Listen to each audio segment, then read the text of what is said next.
السلام علیکم دوستو، آج ہم جس عظیم شخصیت کے بارے میں بات کریں گے ان کا نام ہے حضرت انس بن مالک رضی اللہ تعالیٰ عنہ۔ ان کا نام انس ہے، کنیت ابو حمزہ، والد کا نام مالک، والدہ کا نام ام سلیم سہلہ رضی اللہ تعالیٰ عنہ ہے۔ یہ رشتے میں جناب نبی کریم صلی اللہ علیہ وسلم کی خالہ لگتی ہیں اور بڑی مشہور صحابیاں ہیں۔ حضرت انس رضی اللہ عنہ ہجرت نبی صلی اللہ علیہ وسلم سے 10 برس پہلے پیدا ہوئے۔ مدینہ منورہ میں ان کی پیدائش ہوئی۔ ان کی عمر 8 یا 9 سال تھی کہ ان کی والدہ نے اسلام قبول کر لیا۔ ان کی والدہ سے ان کے والد ناراض ہو کر شام چلے گئے اور وہیں پر کفر کی حالت میں ان کا انتقال ہوا۔ دوستو، ابو طلحہ قبیلہ خزرج کے ایک مالدار اور شریف آدمی تھے۔ انہوں نے ام سلیم رضی اللہ عنہا کو نکاح کا پیغام بھیجا۔ انہوں نے اس شرط پر نکاح قبول کرنے کا وعدہ کیا کہ وہ اسلام قبول کر لیں، اور یہ کہا کہ میرا مہر یہی ہے کہ تم اسلام قبول کر لو۔ انہوں نے اسلام قبول کر لیا۔ ثابت بن قیس رضی اللہ عنہ ایک صحابی ہیں، وہ فرماتے تھے کہ میں نے کسی عورت کا مہر ام سلیم کے مہر سے افضل نہیں دیکھا کہ ان کے مہر کے اندر اسلام قبول کرنا شرط قرار دیا گیا تھا۔ حضرت انس کا نام ان کے چچا انس بن نضر رضی اللہ عنہ کے نام پر رکھا گیا تھا، جو احد کے میدان میں شہید ہوئے۔ حضرت انس کی والدہ ام سلیم عقبہ ثانیہ سے پہلے مسلمان ہو چکی تھیں، اور ابو طلحہ رضی اللہ عنہ عقبہ ثانیہ میں اسلام لے آئے۔ جناب نبی کریم صلی اللہ علیہ وسلم نے جب مدینہ میں ہجرت فرمائی تو حضرت انس بن مالک رضی اللہ عنہ کی عمر اس وقت 10 برس تھی۔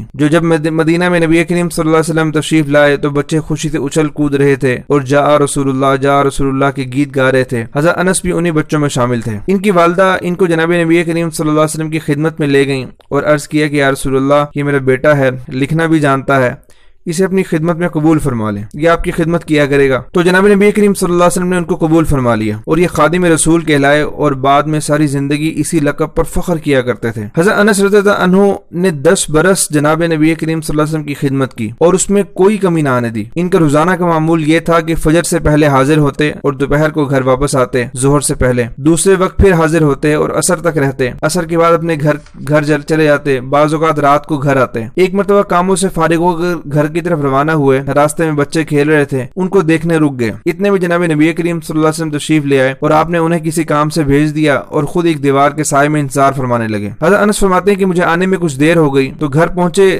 تو والدہ نے پوچھا کہ کیوں دیر سے آئے؟ تو جواب دیا کہ جناب نبی کریم صلی اللہ علیہ وسلم نے کسی کام سے بھیجا تھا۔ پوچھا کیا کام تھا؟ جواب دیا کہ نبی کریم صلی اللہ علیہ وسلم نے منع کیا تھا کہ کسی کو نہیں بتانا۔ والدہ ان کا یہ جواب سن کر بہت خوش ہوئی اور کہا کہ ہاں، کسی کو بھی نہ بتانا۔ اب یہاں پر دیکھیں وہ کتنی پیاری تربیت، والدہ کی بھی کتنی پیاری تربیت تھی کہ وہ نبی کریم صلی اللہ علیہ وسلم کے جو راز ہے اس کو راز رکھنے کی تاکید کر رہی ہیں۔ حضرت انس تہجد کے وقت جناب نبی کریم صلی اللہ علیہ وسلم کی خدمت میں حاضر ہوتے، اس لیے بسا اوقات آپ کو سحری بھی کرواتے۔ سحری کیا ہوتی تھی؟ کھجور اور پانی۔ اس وقت پردے کے احکامات نازل نہیں ہوئے تھے اور آپ چھوٹے بچے بھی تھے، اس لیے گھر میں بلا تکلف آتے جاتے۔ حضرت انس رضی اللہ عنہ فرماتے ہیں کہ میں نے 10 سال جناب نبی کریم صلی اللہ علیہ وسلم کی خدمت کی ہے۔ جناب نبی کریم صلی اللہ علیہ وسلم انہیں پیار سے انیس کہتے اور اکثر ان کے گھر تشریف لے جاتے۔ ان کی والدہ آپ کی رشتے میں خالہ لگتی تھیں، تو جناب نبی کریم صلی اللہ علیہ وسلم کی خدمت میں چھوارے پیش کرتی اور آپ نوش فرماتے۔ اور ایک مرتبہ حضرت انس سے پیار سے فرمایا کہ یا ذل اذنین، اے 2 کانوں والے، ان سے بڑی محبت فرماتے، دل لگی فرماتے۔ ایک مرتبہ حضرت انس کے گھر تشریف لے گئے اور حضرت انس کے چھوٹے بھائی نے ایک پرندہ پالا ہوا تھا، تو وہ پرندہ جب مر گیا تو وہ چھوٹا بھائی غمگین بیٹھا ہوا تھا، تو آپ نے اس کی دلجوئی کے لیے فرمایا کہ یا ابا عمیر ما فعل النغیر، کہ اے ابو عمیر تمہاری چڑیا نے کیا کیا، تمہیں دھوکہ دے دیا، بے وفائی کر گئی تم سے۔ حضرت انس کی عمر غزوہ بدر میں کم تھی لیکن غزوہ بدر میں شریک تھے، غزوہ احد میں بھی عمر کم تھی، اس کے بعد حدیبیہ میں شریک ہوئے، عمرۃ القضاء میں بھی اور خیبر کی فتح میں بھی ساتھ تھے، غرض تمام غزوات میں نبی کریم صلی اللہ علیہ وسلم کے ساتھ شریک تھے۔ حضرت ابوبکر صدیق رضی اللہ عنہ کے دور میں آپ کو بحرین کا گورنر بنا کر بھیجا گیا۔ حضرت عمر فاروق رضی اللہ عنہ نے اپنے دور خلافت میں دین کی تعلیم دینے کے لیے ایک جماعت بصرہ روانہ کی۔ حضرت انس رضی اللہ تعالیٰ عنہ اس میں شامل تھے۔ زندگی کا باقی حصہ آپ نے بصرہ میں ہی بسر کیا۔ حضرت عمر فاروق رضی اللہ عنہ کے دور میں تستر کے مارکے میں بھی شریک ہوئے۔ اس مارکے میں آپ پیدل فوج کے افسر تھے۔ اس جنگ میں ایرانی سپہ سالار ہرمزان قید ہوا تو حضرت ابو موسیٰ اشعری رضی اللہ عنہ نے اس کو حضرت انس رضی اللہ تعالیٰ عنہ کے ہمراہ مدینہ کی طرف روانہ کیا اور حفاظت کی خاطر آپ کے ماتحتی میں 300 افراد بھی ساتھ بھیجے۔ آپ اپنے اس وطن میں دوبارہ مدینہ میں آئے اور کچھ دن ٹھہرے، پھر واپس چلے گئے۔ حضرت عثمان غنی رضی اللہ عنہ کا دور آیا اور حضرت علی رضی اللہ عنہ کا دور آیا۔ ان کے دور میں اٹھنے والے جو فتنے تھے آپ ان کا سدباب کرتے رہے اور ان فتنوں سے لوگوں کو بچاتے رہے، فتنوں کے دور کے اندر لوگوں کو سمجھاتے رہے۔ عبد الملک بن مروان کے دور میں حجاج بن یوسف نے آپ سے بدتمیزی کی اور توہین آمیز رویہ اختیار کیا، تو آپ نے عبد الملک بن مروان کو خط لکھ کر شکایت کی،